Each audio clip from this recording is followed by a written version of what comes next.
Assalamualaikum warahmatullahi wabarakatuh. Perkenalkan, nama saya Priliawati Deas Ali. Saya peserta Latsar CPNS 2025 Angkatan 5 Kabupaten Halmahera Tengah. Jadi teman-teman, saya di sini akan mereview lesson learning agenda 1. Pada agenda ini, kami sebagai peserta mendapatkan materi mengenai pemahaman wawasan kebangsaan melalui pemaknaan terhadap nilai-nilai bela negara. Sehingga kami memiliki kemampuan untuk menunjukkan sikap bela negara dalam suatu kesiapsiagaan yang mencerminkan sehat jasmani dan mental untuk menghadapi isu kontemporer dalam menjalankan tugas jabatan sebagai ASN profesional pelayan masyarakat.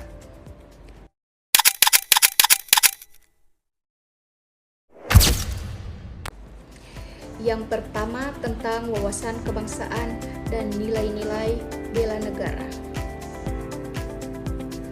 Wawasan kebangsaan sendiri adalah cara pandang atau sikap mental suatu bangsa terhadap diri sendiri dan lingkungannya yang dilandasi oleh nilai-nilai persatuan dan kesatuan bangsa, di mana wawasan kebangsaan ini merupakan cara pandang untuk menyadarkan kita bahwa Indonesia merupakan negara yang sangat luas, yang terdiri atas ribuan pulau besar maupun ribuan pulau kecil yang tersebar dari Sabang sampai Merauke, dihuni oleh berbagai suku bangsa dengan bahasa daerah, ada adat istiadat, serta budaya yang beraneka ragam. Semua keberagaman itu menjadi kekayaan dan kekuatan bangsa yang dipersatukan oleh semangat persatuan dan kesatuan, sehingga meskipun beda-beda kita tetap satu bangsa, satu tanah air, dan satu bahasa Indonesia.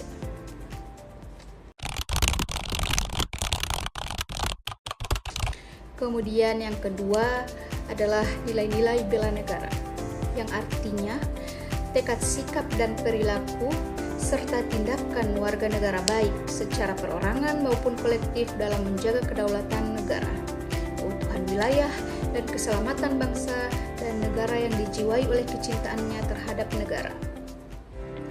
Kemudian, nilai-nilai dasar negara tercermin dari 5 hal, yaitu yang pertama adalah cinta tanah air, kemudian yang kedua sadar berbangsa dan bernegara, kemudian yang ketiga setia kepada Pancasila sebagai ideologi negara, kemudian yang keempat rela berkorban untuk bangsa dan negara, kemudian yang kelima kemampuan awal bela negara. Jadi yang pertama adalah cinta tanah air. Cinta tanah air ini bisa ditunjukkan pada ketika kita menggunakan produk lokal, contohnya memakai pakaian batik. Kemudian yang kedua, sadar berbangsa dan bernegara. Kita sebagai ASN memiliki tugas untuk bekerja dengan baik dan disiplin, contohnya seperti masuk kerja ataupun apel pagi tepat waktu.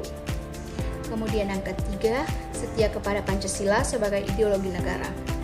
Nah, salah satu contohnya adalah beribadah tepat waktu serta mengikuti ajaran agama dengan baik yang terlihat pada sila Pancasila pertama. Kemudian yang keempat adalah rela berkorban untuk bangsa dan negara. Salah satu contohnya adalah dengan kita mengikuti pendidikan dan pelatihan bela negara. Kemudian yang terakhir adalah kemampuan awal bela negara. Jadi kita sebagai ASN harus selalu rutin berolahraga dan menjaga pola hidup agar sehat, agar tubuh menjadi sehat dan bugar, sehingga kita sebagai ASN mampu bekerja maksimal dalam melakukan pelayanan terhadap masyarakat dan juga menumbuhkan disiplin dan mental yang kuat yang menjadi nilai penting dalam bela negara.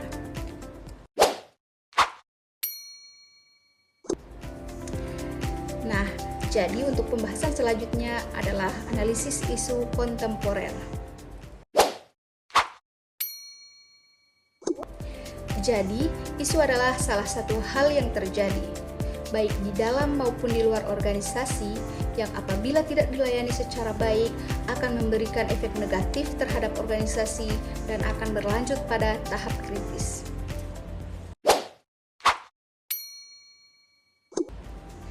Kontemporer sendiri merupakan suatu hal modern yang eksis, yang terjadi ataupun yang masih berlangsung sekarang berkaitan dengan perubahan lingkungan yang terjadi pada saat ini. Salah satu contohnya bisa dilihat dari sekitaran kita, yaitu yang sedang hangat, yaitu penyebaran hoaks yang marak terjadi kepada masyarakat. Jadi penyebaran hoaks ini teman-teman sangat mengganggu karena akan banyak kerugian, baik kerugian finansial maupun kerugian sosial. Maka dari itu, kita sebagai ASN harus bijak dalam menerima informasi dan mencermati terlebih dahulu apakah informasi yang sudah kita dapatkan sudah tervalidasi dengan baik, dengan benar. Jadi teman-teman, sekian lesson learning dari saya. Terima kasih. Wassalamualaikum warahmatullahi wabarakatuh.